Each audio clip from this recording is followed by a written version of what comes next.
आपलं last chapter लागलं, chapter number 10 disaster management म्हणजे आपत्ती व्यवस्थापन. डिझास्टर म्हणजे आपत्ती होते किंवा संकटसुद्धा होते. मग एखादी संकट आलं किंवा येण्याच्या पूर्वी त्याची मॅनेजमेंट कशी करायची, व्यवस्था कशी करायची आपण या पाठात शिकणार आहोत.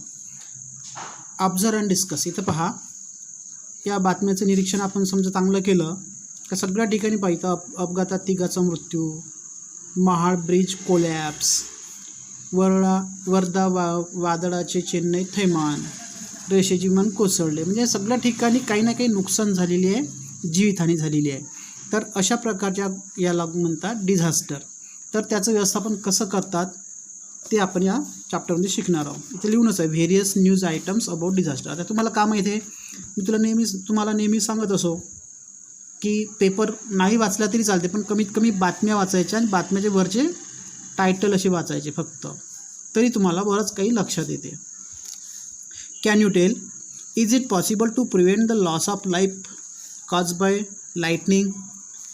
आता वीज पडून होणारी विजितहानी, जे जीवितहानी असतात ज्याच्यामुळे जीव जातात, ते आपल्याला टाळता येईल का? नक्कीच टाळता येते आपल्याला लाईटिंग कंडक्टर लावून. What should be done to prevent the burns on a farm from getting washed away in the rainy season. पावसाळ्यामध्ये जे शेतं असतात त्या शेताच्या काटाकाटानं बांध वाहून जाऊ नये म्हणून काय केलं पाहिजे, आपल्या शेताच्या काठावर झाडं लावले पाहिजे, आहे की नाही. Why do we experience water scarcity. Scarcity म्हणजे तुटवडा किंवा दुर्मिळता. आपल्याला नेहमी पाणी टंचाई का निर्माण होते. आत्ताच पहा, ऑक्टोबर महिना आहे तरी तुम्ही पेपरमध्ये वाचा की या गावाला पाणी टंचाई, त्या गावाला पाणी टंचाई, या तालुक्यात पाणी टंचाई, सगळीकडे पाणी टंचाई चालू आहे. का होत असेल असं? We have studied 2 types of disaster, namely manmade and natural. Manmade म्हणजे मानवनिर्मित आणि नॅचरल म्हणजे नैसर्गिक. 2 प्रकारचे डिझास्टर असतात, हे आपण 6 वर्गात शिकलेलो आहोत. into which categories do the disaster shown in the news item above fall. पण वरील बातम्यांमध्ये जे ह्या वेगवेगळ्या टाईपच्या ज्या न्यूज आहे याच्यामध्ये आपण कोणत्या प्रकारच्या कोणकोणते मॅनमेड की नॅचरल याच्यामध्ये आपल्याला त्याचं वर्गीकरण करता येईल का? नक्कीच आपल्याला करता येईल. We can prevent certain disasters while it is necessary to take precautions in the case of some other disaster. काही ज्या डिझास्टर असते ते आपण टाळू शकतो, नक्कीच आपण टाळू शकतो, आणि ते त्याच्यासाठी आपल्याला विशेष खबरदारी, प्रिकॉशन म्हणजे काळजी घ्यावी लागते. Natural and manmade disaster are related to each other. Natural आणि मॅनमेड हे नैसर्गिक आणि हे मानवनिर्मित दुष्काळ जे आहेत किंवा डिझास्टर संकट आहेत, आपत्ती आहे, एकमेकाशी रिलेटेड आहे, संबंधित आहे. Natural disaster such as feminine, FAMINE, famine म्हणजे दुष्काळ, कोरडा दुष्काळ. लाईटनिंग स्ट्राईक्स, वीज पडणे. क्लाउड बस्ट, ढगफुटी. स्टॉर्म्स म्हणजे वादळं etcetera. Occur due to changes in the weather, हे हवामानामध्ये वातावरणामध्ये झालेल्या बदलामुळे घडून आलेले काय आहे, डिझास्टर्स आहे. There is the possibility of loss of life and damage to property in such natural calamities. हे जे नैसर्गिक जे हानी आहे, आपत्ती आहे, याच्यामध्ये बरंचसं आपलं काय होते, लॉस ऑफ लाईफ म्हणजे जीवितहानी, आणि डॅमेज टू प्रॉपर्टी, आपल्या बऱ्याचशा साधन संपत्ती असतात नाही का, ते काय होते त्याच्यापुढे त्याला वित्तहानी म्हणतात. प्रॉपर्टी म्हणजे काय, वित्तहानी होण्याची शक्यता असते. व्हॉट कॅन वी डू, नाही who is to be held responsible for that. मग याच्यासाठी कारणीभूत म्हणून कोणी एक मनुष्य राहत नाही, 2 मनुष्य राहत नाही, 100 मनुष्य राहत नाही. तर एकंदरीत आपल्या देशामध्ये जे काही आपण करत असतो विकासाच्या नावावर, सगळ्या गोष्टी त्याला कारणीभूत ठरत असतात. What can we do to deal with these losses. यासाठी आपण काय करू शकतो. डील म्हणजे आपलं एक प्रकारचं कर्तव्य, काय केलं पाहिजे आपण. बघा या पिक्चरमध्ये हे जे आजूबाजूला दिसते जमीन आहे आणि या जमिनीला भेगा पडलेल्या आहे, म्हणजे या ठिकाणी नक्कीच पाऊस पडलेलाच नाही, आणि पाऊस न पडलेल्यामुळे या ठिकाणी कोणत्याही प्रकार शेती आली नाही. त्याच्यामुळे हा शेतकरी आहे असा निराशेने बसलेला आहे पावसाची वाट पाहत.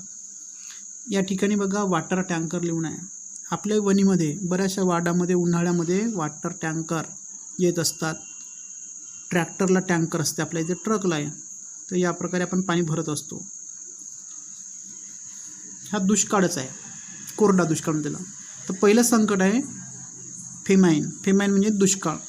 The condition that arises due to long term and severe scarcity of food grains and water is called famine.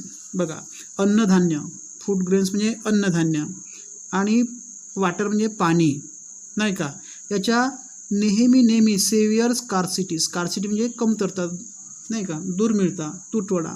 नेहमी 2, 4, 5 वर्ष असे सारखं तुटवडा सारखी परिस्थिती उद्भवणे. अराईज म्हणजे उद्भवणे, कंडिशन म्हणजे परिस्थिती उद्भवणे. यालाच अन्नधान्याची आणि पाण्याची सारखी परिस्थिती उद्भवणे याला फेमाईन असे म्हणतात. फेमाईन्स कॅन बी व्हेरी सेव्हिअर. हे दुष्काळ कसे असतात? व्हेरी सेव्हिअर, फार तीव्र असतात. Although the main cause of famine is natural phenomena. Phenomena म्हणजे कृती, नाही का. जरी हे दुष्काळ सौम्य आणि तीव्र असे वर्गीकरण केले जात असले तरी दुष्काळाचे प्रमुख कारण हे नैसर्गिक असले तरी काही मानवी कृतीमुळे सुद्धा yet a famine condition is created by some human activities. Human म्हणजे माणूस, ॲक्टिव्हिटी म्हणजे माणसाच्या कृतींमुळे. बिसाइड सम नॅचरल इव्हेंट्स म्हणजे नैसर्गिक कृतीमुळे तर होतेच, पण याच्याशिवाय माणसांच्या कृतीमुळे सुद्धा असे दुष्काळ घडून येतात. कोणते? हे फेमाईन. थिंक, विचार करा. What would happen if no food were grown during 1 whole year. वर्षभर शेतात काहीच अन्न पिकले नाही तर काय होईल?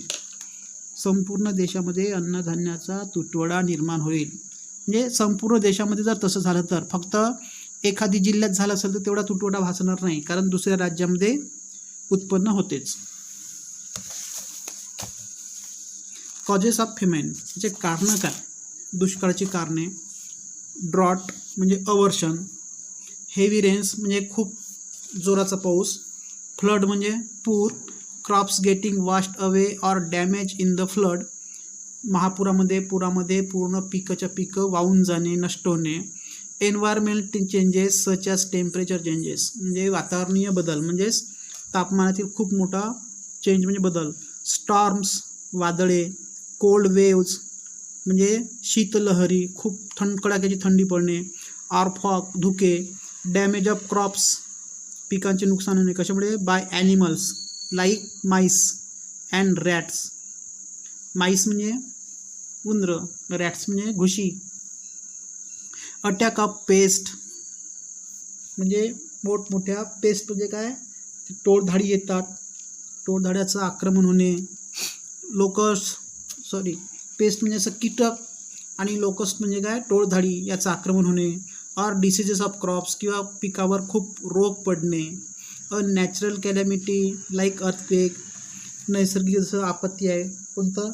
भूकंप. Are some of the causes of famine. हे सगळे काय आहे? दुष्काळाची कारणे आहेत.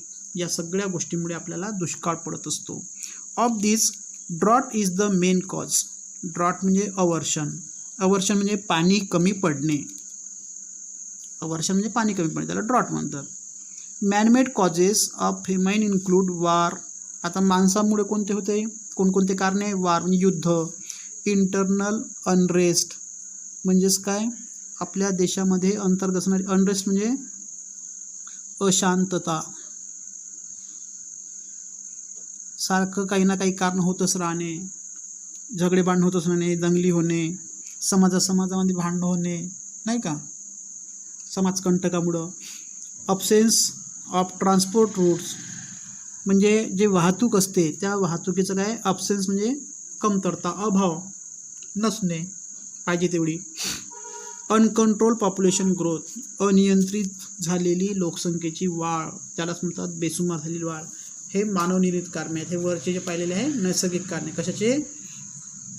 फेमाईन निर्माण होण्याचे, दुष्काळाची कारणे आहेत. हे पाठ केले तरी याचे नाव 5-6 लक्षात ठेवले तरी होऊन जाते. There R